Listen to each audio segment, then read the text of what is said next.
కడప జిల్లాలో ఆర్టీపీపీ బూడిద తరలింపు వివాదంపై సీఎం చంద్రబాబు ఆగ్రహం వ్యక్తం చేశారు. జమ్మలమడుగు ఎమ్మెల్యే ఆదినారాయణ రెడ్డి సహా జేసీ ప్రభాకర్ రెడ్డి, భూపేష్ రెడ్డికి సీఎంఓ నుంచి పిలుపొచ్చింది. బూడిద తరలింపుపై ఆదినారాయణ, జేసీ వర్గాల మధ్య గొడవ జరిగింది. ఇవాళ చంద్రబాబుని కలవనున్నారు జేసీ, ఆదినారాయణ రెడ్డి వర్గీయులు. నారావారిపల్లె నుండి బయలుదేరారు సీఎం చంద్రబాబు. మరికొద్దిసేపట్లో సచివాలయానికి వచ్చే చంద్రబాబు ఎలక్ట్రిక్ వాహనాల పాలసీపై చర్చిస్తారు. కాలుష్య రహిత వాహనాలపై దృష్టి సారించిన ఏపీ సర్కార్ అందుకు అనుగుణంగా చర్యలు తీసుకుంటోంది. రేపు అనంతపురంలో పెన్షన్ల పంపిణీలో పాల్గొంటారు సీఎం. ఇవాళ కాకినాడకు వెళ్లనున్నారు deputy CM Pawan Kalyan. MLC ఎన్నికల కోడ్ నేపథ్యంలో సమీక్షలకు దూరంగా ఉంటారు పవన్ కళ్యాణ్. పేదల బియ్యం కాకినాడ పోర్టు నుంచి విదేశాలకు అక్రమ రవాణా అవుతుందనే ఆరోపణలున్నాయి. ఇలాంటి సమయంలో కాకినాడ పోర్టుకు పవన్ కళ్యాణ్ వెళ్లడం ప్రాధాన్యత సంతరించుకుంది. ఇవాళ ఏపీ కేబినెట్ సబ్ కమిటీ సమావేశం కాదు. మీరు ఎన్పిఎస్ వాత్సల్య పథకం ద్వారా మీ పిల్లల ఫ్యూచర్ కోసం 10 కోట్ల కార్పస్ ని క్రియేట్ చేసుకోవచ్చండి. అది ఎలాగో మీకు తెలియాలంటే ఇప్పుడే ఫ్రీడమ్ యాప్ ని డౌన్లోడ్ చేసుకోండి. మంత్రి నారాయణ అధ్యక్షతన జరిగే సమావేశంలో అమరావతి సిఆర్డీఏ భూ కేటాయింపులపై చర్చిస్తారు. జగన్ పాలనా కాలంలో రాజధాని భూముల రైతుల్ని ఇబ్బంది పెట్టారని, ఈసారి అలా కాకుండా చూస్తామని చెప్తున్నారు మంత్రి నారాయణ. మాజీ deputy CM Dharmana Krishnadas PA మురళిని అరెస్ట్ చేశారు ఏసీబీ పోలీసులు. ఆదాయానికి మించిన ఆస్తుల కేసులో అతన్ని అరెస్ట్ చేసింది ఏసీబీ. అర్ధరాత్రి వరకు కొనసాగే ఏసీబీ అధికారుల సోదాలు. మురళి పేరిట 20 ఎకరాలకు పైగా భూమి, విశాఖ, శ్రీకాకుళం సహా పలు ప్రాంతాల్లో ప్లాట్లు ఉన్నాయి. పలు కీలక డాక్యుమెంట్స్ ను స్వాధీనం చేసుకున్నారు అధికారులు. కిలో బంగారం, 11 కిలోల వెండి ఆభరణాలను అతని నుండి స్వాధీనం చేసుకున్నారు. ఏపీ సచివాలయ ఉద్యోగుల సంఘం అధ్యక్షుడు వెంకట్రామరెడ్డిపై కేసు నమోదైంది. అనుమతి లేకుండా మద్యం పార్టీ నిర్వహించారని వెంకట్రామరెడ్డిపై కేసు నమోదు చేశారు ఎక్సైజ్ పోలీసులు.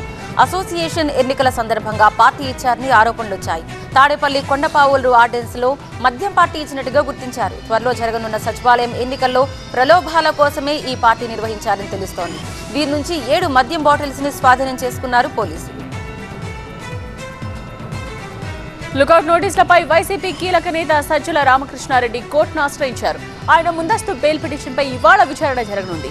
టీడీపీ కార్యాలయంపై దాడి ఘటనలో సజ్జలపై కేసు నమోదైంది. సజ్జల పిటిషన్పై విచారణ జరిపి ఏపీ హైకోర్టు తీర్పు వెలువరించింది. వైసీపీ సోషల్ మీడియా విభాగం నేతలు అర్జున్ రెడ్డి, భార్గవ్ రెడ్డి ముందస్తు బెయిల్ పిటిషన్పై ఇవాళ హైకోర్టులో విచారణ జరగనుంది. వారిపై రాష్ట్ర వ్యాప్తంగా 8 స్టేషన్లలో కేసులు నమోదయ్యాయి. ఇదే కేసుల్లో ముందస్తు బెయిల్ మంజూరు చేయాలని హైకోర్టును ఆశ్రయించారు నిందితులు. CM Chandrababu, deputy CM Pawan Kalyan తో పాటు వైఎస్ షర్మిల ప్రజాప్రతినిధులపై పోస్టులు పెట్టించారని వారిపై అభియోగాలున్నాయి. వైసీపీ నేత మాజీ ఎంపీ నందిగం ముందస్తు బెయిల్ పిటిషన్పై ఇవాళ విచారణ జరగనుంది. మరియమ్మ హత్య ఘటనలో నందిగం సురేష్ పై కేసు నమోదైంది. ముందస్తు బెయిల్ కోసం హైకోర్టును ఆశ్రయించారు నందిగం సురేష్. వైసీపీ నేతకు బెయిల్ ఇవ్వద్దని కోరుతున్నారు బాధితుల తరపు న్యాయవాది.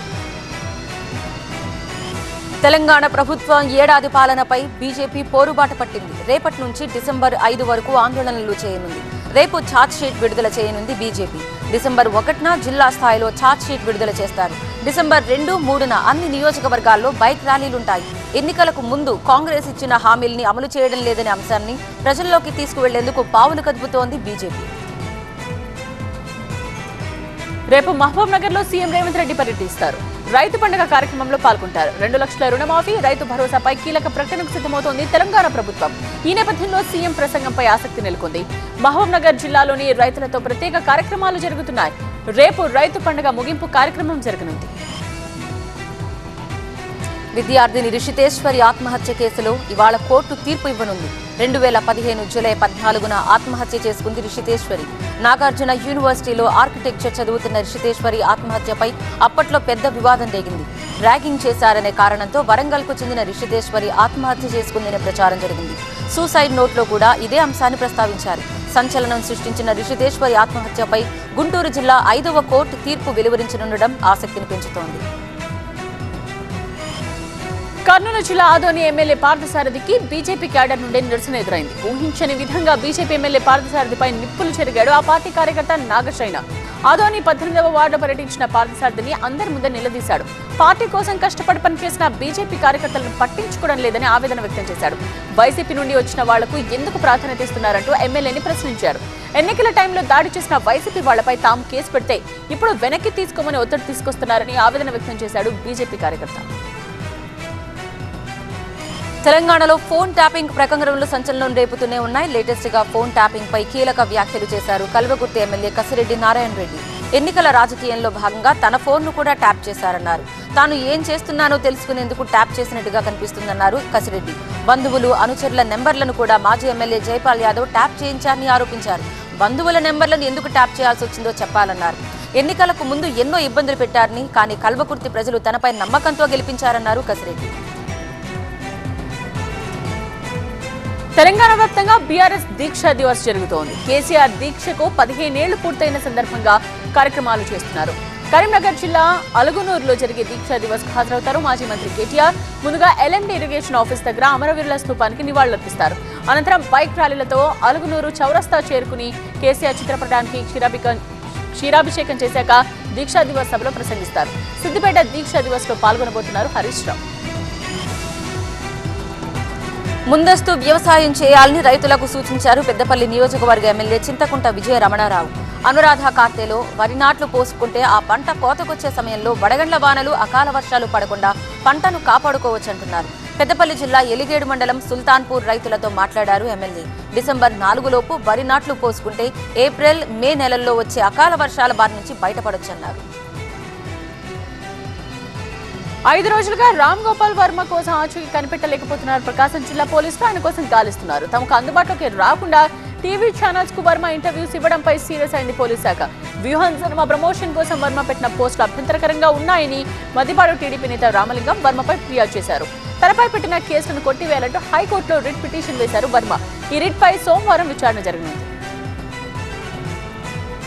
మాజీ రాష్ట్రపతి రామ్నాథ్ కోవింద్ ఏపీలో పర్యటిస్తున్నారు. విజయవాడకు వచ్చిన ఆయన ఏపీ గవర్నర్ అబ్దుల్ నజీర్ బంగ్లాలో బస చేస్తారు. ఇవాళ రాష్ట్రంలో జరిగే పలు కార్యక్రమాలకు హాజరవుతారు. కేఎల్ యూనివర్సిటీ స్నాతకోత్సవానికి హాజరై విద్యార్థులకు పట్టాలు, మెడల్స్ పంపిణీ చేస్తారు. వికారాబాద్ జిల్లా లగచర్ల దాడి నేపథ్యంలో పోలీస్ శాఖ కీలక నిర్ణయం తీసుకుంది. దుద్యాలలో ప్రత్యేకంగా పోలీస్ స్టేషన్ ఏర్పాటు చేస్తోంది. ఈ పోలీస్ స్టేషన్ పరిధిలోకి ఫార్మా కంపెనీకి వ్యతిరేకంగా ఆందోళనలు చేస్తున్న 7 గ్రామాలను తీసుకొచ్చింది. మున్ముందు ఆందోళనలకు తావు లేకుండా ఈ నిర్ణయం తీసుకున్నట్టు తెలుస్తోంది. తిరుమల లడ్డూ ప్రసాదంలో కల్తీ నెయ్యి వివాదంపై సిట్ దర్యాప్తు ముమ్మరం చేసింది. తిరుమలలో బూందీపోటు నెయ్యి ట్యాంకర్ను తనిఖీ చేసింది. స్వచ్ఛమైన నెయ్యి వాడుతున్నారా లేదా అనే అంశంపై ఆరా తీసింది. నాగర్ కర్నూలు జిల్లా కొల్లాపూర్లో రాణి ఇందిరాదేవి విద్యాసంస్థ స్వర్ణోత్సవాలు ముగింపు దశకు చేరుకున్నారు. ఈ వేడుకలకు డిప్యూటీ సీఎం భట్టి, మంత్రి Ponnam, My Home chairman Jupally Rameshwararao హాజరవుతారు. ముగింపు వేడుకల్లో పైలాన్ ఆవిష్కరిస్తారు. గద్వాల్లో బీసీ సమాజ్ అధ్యక్షుడు సూర్యరావు ఆధ్వర్యంలో మహాత్మా జ్యోతిబా పూలే వర్ధంతి నిర్వహించారు. పూలే విగ్రహానికి నివాళులర్పించి విద్యారంగానికి ఆయన చేసిన సేవల్ని కొనియాడారు. బీసీ జనాభా ప్రకారం రాజకీయ ప్రాధాన్యం ఇవ్వాలని బీసీ సమాజ్ ప్రభుత్వాన్ని కోరింది. బంగారం ధరలు తగ్గుముఖం పట్టాయి. అంతర్జాతీయ పరిణామాలు, ఇంటర్నేషనల్ మార్కెట్లో ధర తగ్గడంతో భారత్లో కూడా గోల్డ్ రేట్స్ తగ్గుతున్నాయి. హైదరాబాద్లో 10 గ్రాముల 24 క్యారెట్ల బంగారం ధర 77,340 రూపాయలుగా ఉంది. 22 క్యారెట్ల బంగారం ధర 70,890గా ఉంది. కిలో వెండి ధర 98,100 రూపాయలకు చేరుకుంది. బంగాళాఖాతంలో ఏర్పడిన తీవ్ర వాయుగుండం తమిళనాడు వణికిస్తోంది. రాష్ట్ర వ్యాప్తంగా ఇప్పటికే భారీ వర్షాలు కురుస్తున్నాయి. వాయుగుండం కారైకాల్, మహాబలిపురం మధ్య రేపు తీరం దాటే అవకాశం ఉందన్నారు ఐఎండీ అధికారులు. ఆ సమయంలో కుండపోత వర్షాలు పడతాయన్న హెచ్చరికలతో ప్రభుత్వం పలు ప్రాంతాల్లో సెలవు ప్రకటించింది. మహారాష్ట్ర సీఎం పదవి ఎంపికపై అమిత్ షా ఇంట్లో చర్చలు జరిపారు. బీజేపీకి సీఎం పదవి ఇచ్చేందుకు ఎన్సీపీ, శివసేన అంగీకారం తెలిపినట్టు తెలుస్తోంది. మరో 2 రోజుల్లో బీజేపీ శాసనసభాపక్షం సమావేశమై సీఎంను ఎన్నుకునే అవకాశం ఉంది.